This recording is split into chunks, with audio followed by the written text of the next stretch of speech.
morning, friends. It's Friday, August 2nd. I've been up since like 4:30 this morning.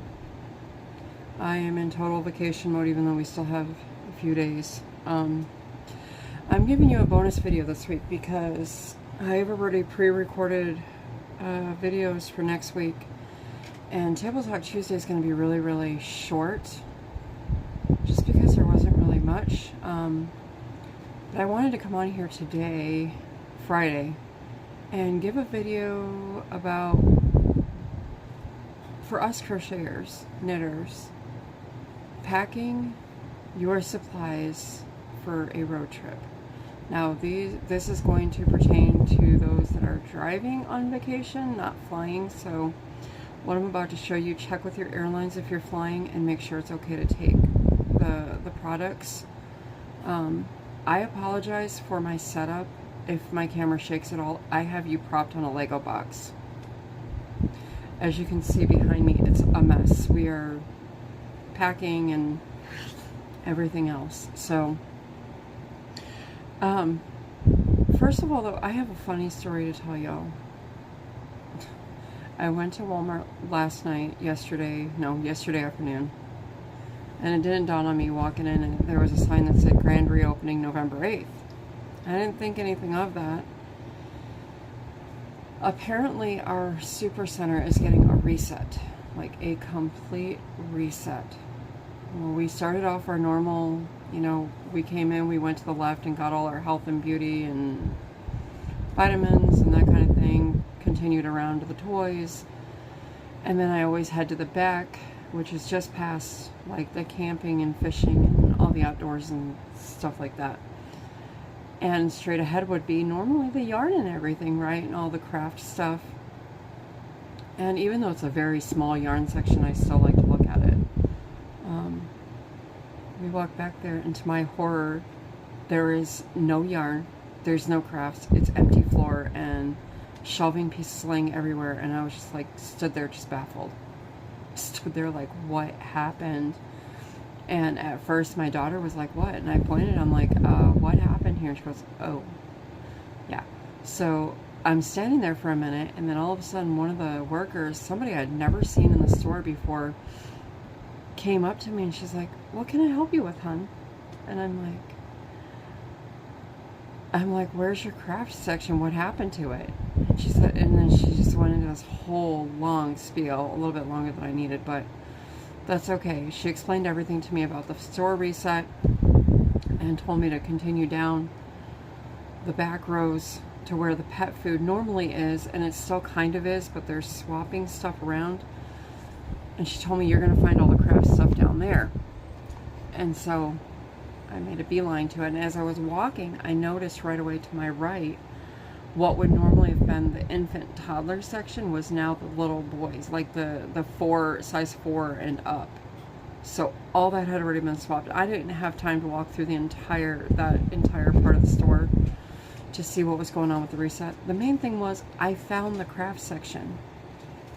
And she had also mentioned, this lady had also mentioned to me, she said, make sure to be checking our clearance constantly back there because we're always adding stuff to it.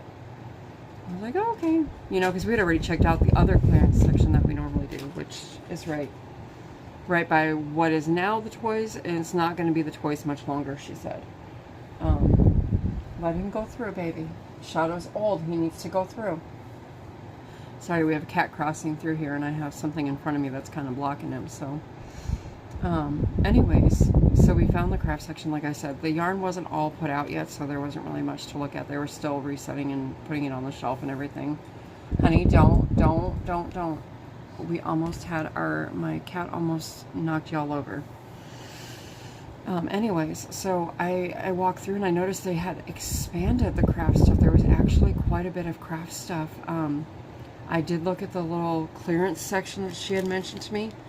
And even though this is not yarn related, I found this really interesting because we're going to be doing something like this coming up before Christmas. On Thrifty Thursdays, we're going to be using wood, Mod Podge, and fabric. And I found these little stripes. These were regular, I think, $3. paid $1.80 for them, and they're all cat themed. So I haven't opened this yet, but you can see there's quite a bit of fabric in there.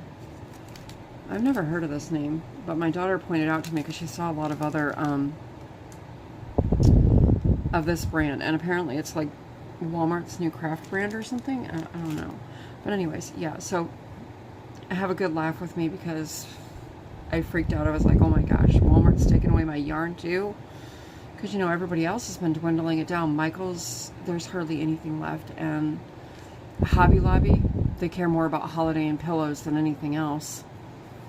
But I was like, no, Walmart cannot take my yarn away, you know. And our other super center that we have in another city, they've dwindled it down to about 1/4 of an aisle, and that's it for the yarn. So I was afraid that's what was happening to ours. But no, it looks like we're still going to have... It's just going to be one side of the aisle, but still it's going to be a full side of crochet hooks, that kind, or yarn and crochet hooks and that kind of thing. Knitting needles, whatever. So anyways, so what I wanted to talk to you guys about on this video was packing yarn and your supplies for a road trip. Because I know you're like me and you would just love to get a suitcase out and just fill it with all kinds of yarn and supplies and whatnot. But you got to be mindful of space, especially if you're driving and you've got other people in the vehicle with you, and you know you're going to have like a cooler and stuff like that. So what I do is I have my little Notions bag here. Okay, I allow myself whatever can fit in this Notions bag to take for my Notions. So I have my twist and lock set that I showed you from Susan Bates. I'll put that in there. I also have my dots hooks. All my dots hooks are in this box. Okay, so we're going to shove that on in there. I have a measuring tape. It just says measure up. This was a Michael's clearance recently. That fits in there. I have my little snips. These are really, really good for cutting your yarn. Found these at Hobby Lobby for $2. And then I have a little container here. This is just a Dollar Tree container that I normally have on my craft cart. And I just have some stitch markers in here. And all that fits, and I still have room if I wanted to put anything else in there. And this will fit nicely in my project bag, which I don't have out to show you. It's still packed in my closet. But yeah, Notions pouch is complete. And then for yarn, I was trying to decide how I'm going to do this, because I don't have room to take full skeins, and I really don't have the room in the car to crochet on big projects. But as a crocheter, it's a must, right? You must crochet. So I thought, okay, well, I could work on the granny squares that I want to make for Boggy Creek. And I have tons and tons, and thank you to Cinnamon Stitches on this idea for using up the little skeins that you have to make little projects. So I have tons of these little, these are just, this is Color Theory and the Color Thunder, but I have tons of these little like color sampler pieces. I have tons of these little Yarn Bee mini makers. I have a bunch of the Dollar Tree yarn when they were really big on doing yarn, which they're not. I don't know what's going on with that. Dollar Tree is just getting rid of it. But I have tons of fun, bright colors that'll make great little fun granny squares for the Boggy Creek blankets. I have tons of these little mini makers. What else do I have in this box? I have a huge box in front of me. I don't dare pick it up because I might knock you guys off the tripod here. I have some tweed, the Just Yarn tweed. More of these. More of these. And then as I dig down deeper, let me show you something, guys. I'm not taking this. This is too big, but I found my anniversary cakes. I have 2 of these in there. These are from 3 years ago. I think 3 years ago when Michael's does these every year, and I don't buy them every year, but this was the year that my daughter had a seasonal job at Michael's, and so I got the discount on these. But these are, I don't know what I'm going to do with these yet, but I'm super excited about these. So glad I found them. They were underneath all my little skeins. So yeah, that is where I'm at. So I've got to figure out now of my little mini skeins. I will probably take all of my my Color Theory ones and make some fun granny squares. I found a pink one. There was something else. Oh yeah, these that I wanted to show you. But I also have in here mandala craft cakes. I'm not going to take these though. I'm not ready to use these. These are from Lion Brand. They're a light 3-weight, 100% acrylic, machine wash and dryable. Each one is 88 yards or 1.2 ounces. 4mm knitting needle and crochet hook recommendation. I think that's kind of silly. There's a not recommended for children under 12 warning on this box.